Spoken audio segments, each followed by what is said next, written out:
네, 오늘은 스바냐 2장 12절에서 15절까지 말씀 읽겠습니다. 2장 12절에서 15절까지 말씀 읽습니다. 구스 사람들아, 너희도 내 칼에 죽임을 당하리라. 여호와가 북쪽을 향하여 손을 펴서 아수르를 멸하며 니느웨를 황폐하게 하여 사막같이 메마르게 하리니 각종 짐승이 그 가운데에 때로 누울 것이며 당아와 고슴도치가 그 기둥 꼭대기에 깃들이고 그것들이 창에서 울 것이며 문턱이 적막하리니 백향목으로 지은 것이 벗겨졌음이라.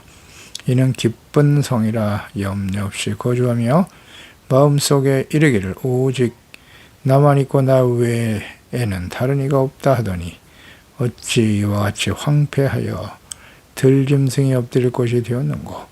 지나가는 자마다 비웃으며 손을 흔들리로다. 아멘. 아나무인의 교만한 자들의 결말. 모압과 암몬이 심판을 받게 되는 이유, 이스라엘을 비방하고 조롱하고 교만했죠.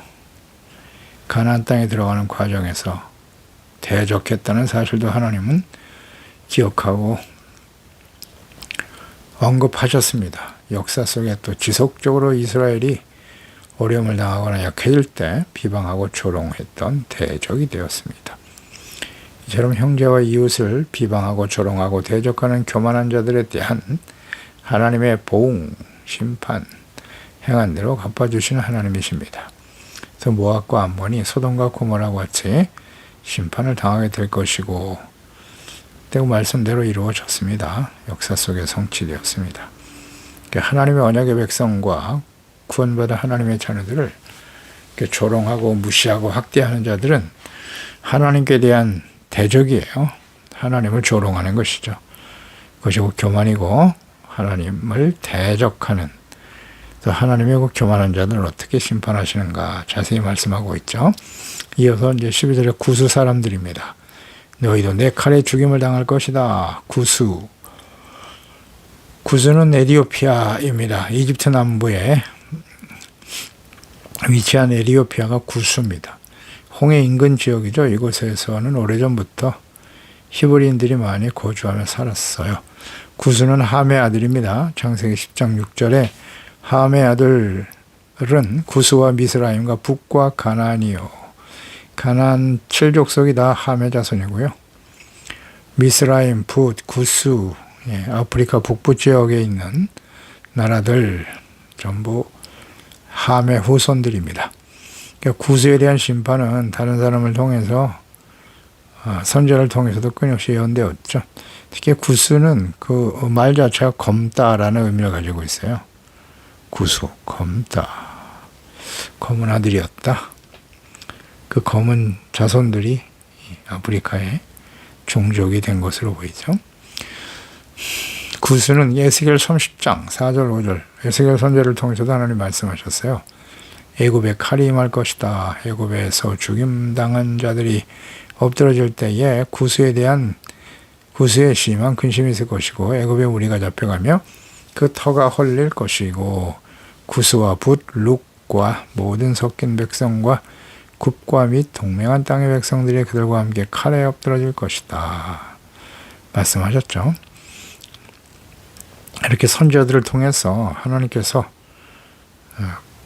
중첩하여 반복적으로 말씀하심으로써 그 하나님의 그 말씀이, 그 예언의 말씀이 반드시 성취될 것이다 라는 확정을 보여주고 있는 것이죠. 하나님의 칼에 죽임을 당할 것이다. 하나님께서 보내시는 칼, 전쟁이죠.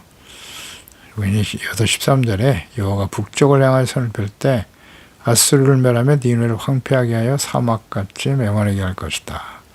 그러니까 북세를 멸망시킨 하나님의 심판의 도구였던 아수르, 니느웨도 하나님의 심판으로 멸망의 길을 가게 될 것을 말씀하시고요. 니느웨는 당시 역사적으로 최강의 국가인 아수르의 수도였죠. 니느웨.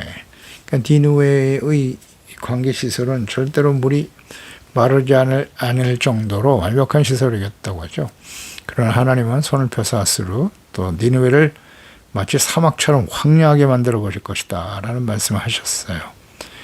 니느웨 사람들이 자랑하던 관계 시설, 오간데 없고 물을 찾을 수 없는 사막처럼 황량한 신세가 되고 말 것이다 말씀하십니다. 그래서 아수르는 메대와 바벨론에 의해서 BC 612년이죠. 말씀하신 대로 멸망을 당했습니다.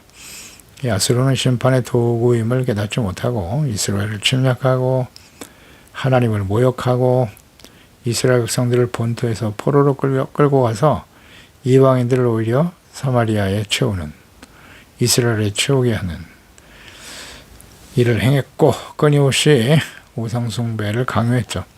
그러니까 유다의 왕들도 아수르에 자진해서 스스로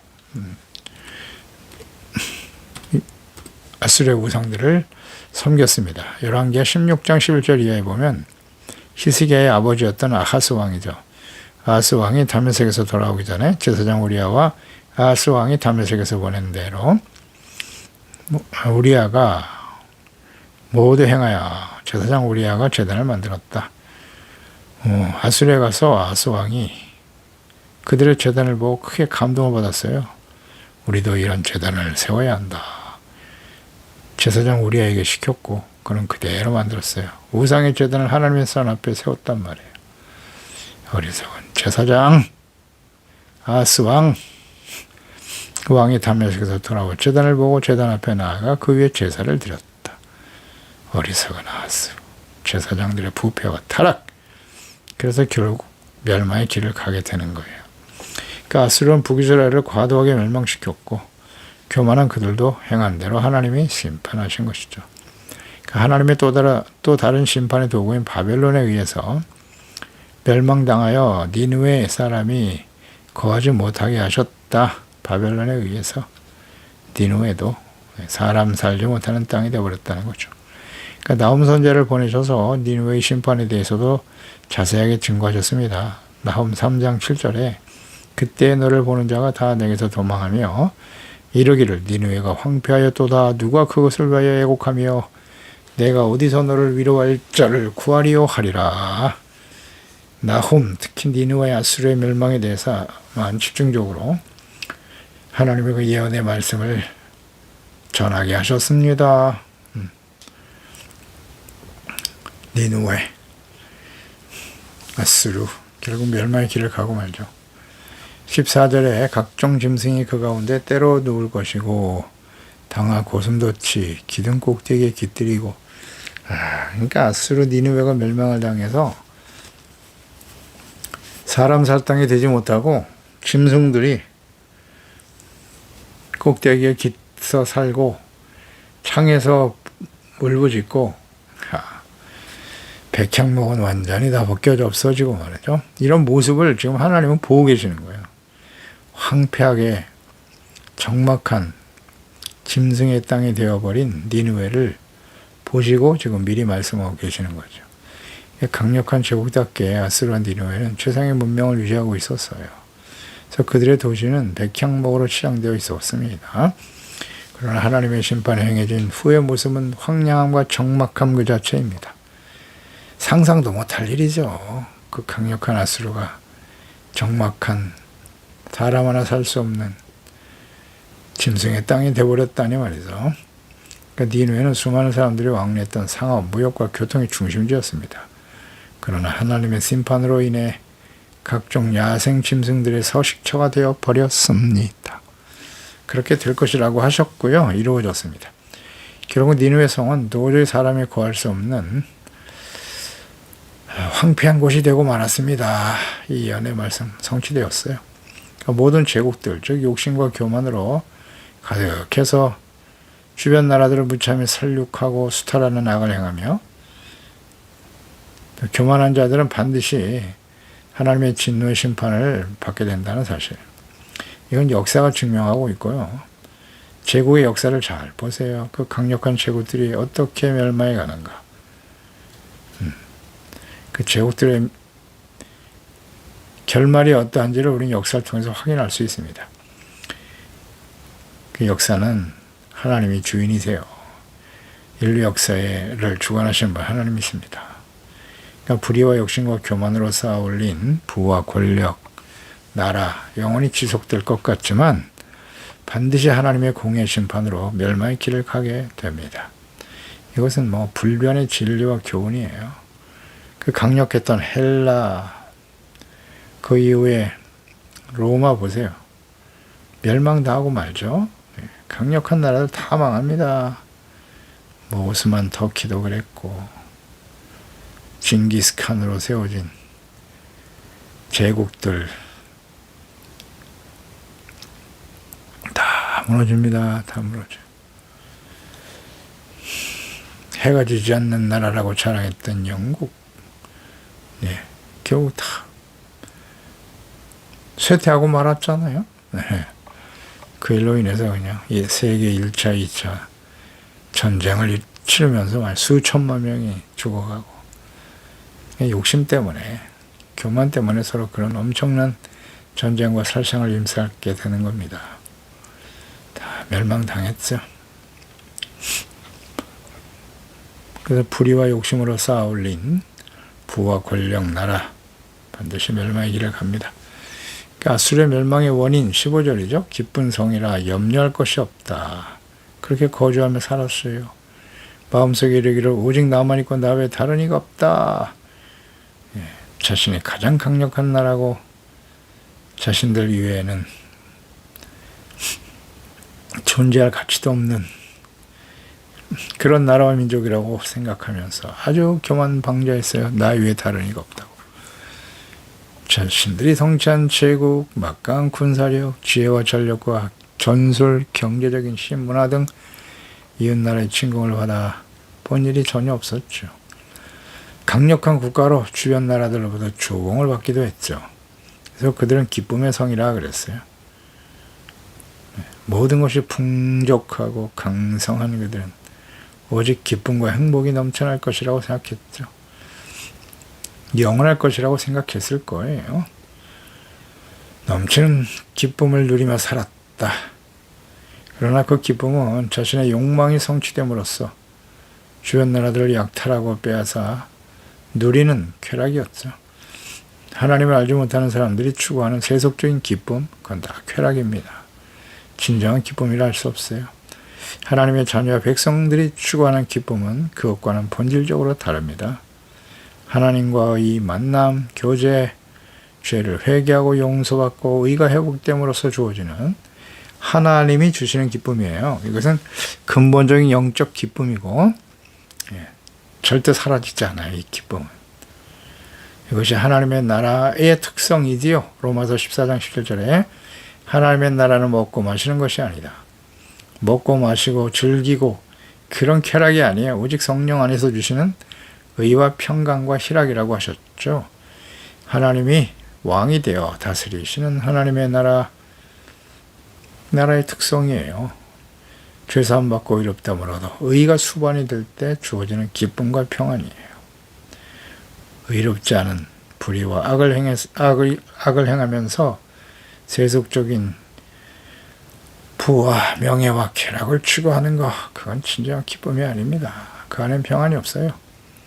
예수 그리스도의 십자가 대속의 은혜, 죄를 회개하고 복음을 믿는 자들에게 주시는 의롭다움을 얻게 하시고 하나님의 자녀가 되게 하시며 하나님과 함께 살아가는 그 하나님으로부터 주어지는 기쁨과 평안입니다.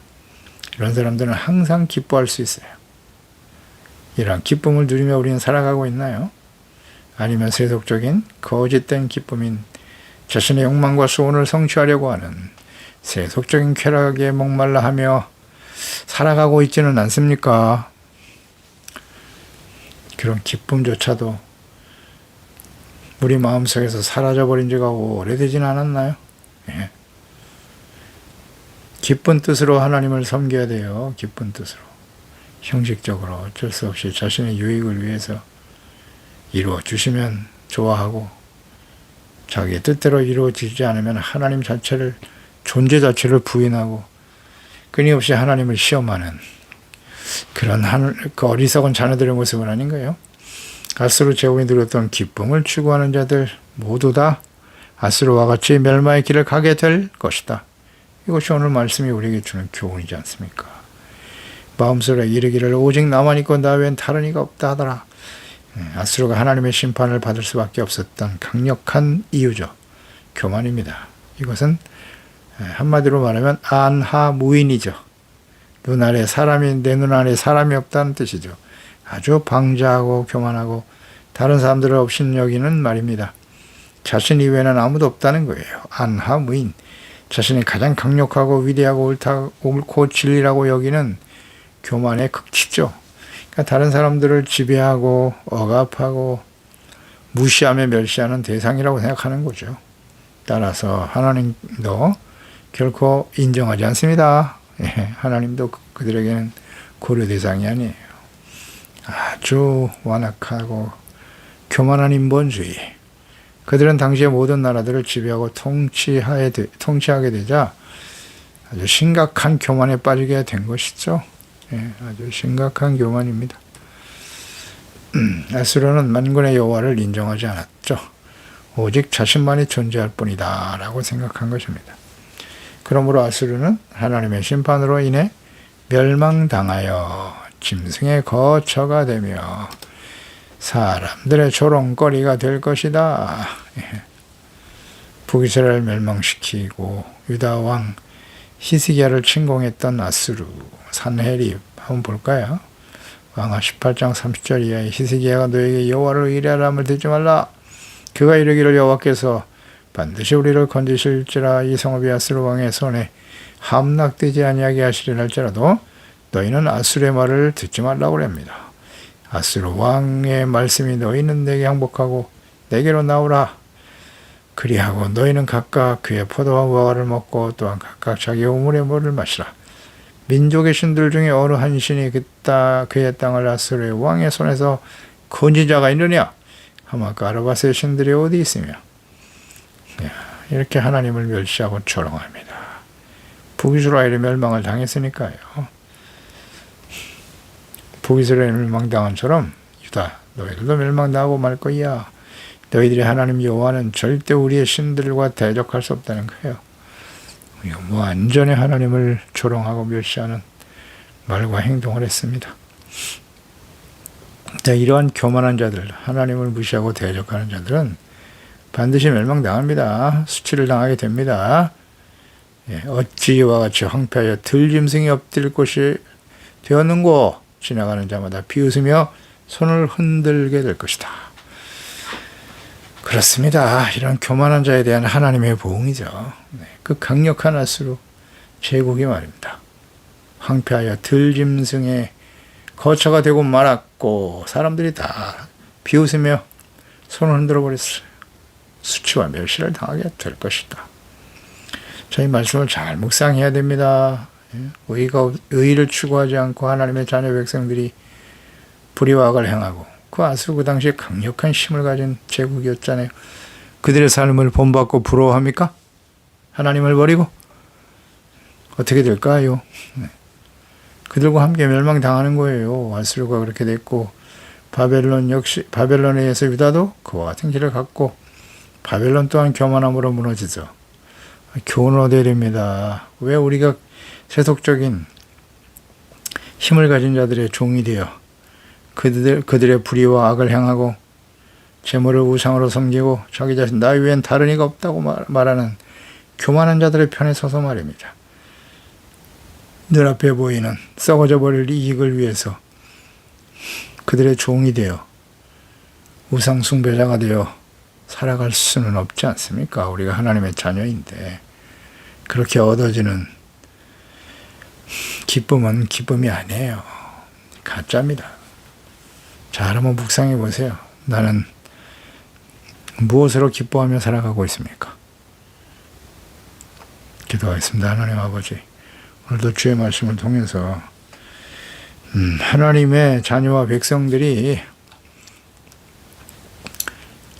하나님으로 인하여 기뻐하고 즐거워하고 감사하며 찬양해야 될 주의 백성들인데 말입니다. 그들이 주어진 하나님의 자녀로서 의와 거룩함을 지키고 제사장으로서 주의 영광을 나타내며 복의 근원이 되어야 할 그 이스라엘이 부패와 타락이 이렇게 주변 나라들을 멸망으로 이끌고 가네요. 구수 사람들, 역시 그들도 교만함으로 인해서 하나님의 진노의 심판에 이르게 되었습니다. 스스로 기쁨의 성이라고 주장하며 나 외에 다른 이가 없다고 교만 방자하던 그 구스 땅이 황폐에 들짐승이 엎드려질 곳이 되고 말 것이다. 그대로 이루어졌습니다. 교만하고 하나님을 존재 자체를 부정하고 하나님의 자녀와 백성들을 멸시하고 조롱하고 대적하는 자들은 곧 하나님을 대적하는 것이고요. 그에 대해서 반드시 하나님께서는 보응하신다는 사실. 주여, 우리가 하나님 앞에 서는 그날까지 하나님의 거룩한 자녀와 백성으로서 언제나 겸손한 자세로 하나님과 동행하며 하나님의 뜻을 쫓아 하나님의 나라와 의를 구하는 왕이신 하나님의 다스림과 인도하심에 온전히 순종하는 진실한 하나님의 자녀들이 다 되게 하여 주옵소서. 예수님의 이름으로 기도드리옵나이다. 아멘.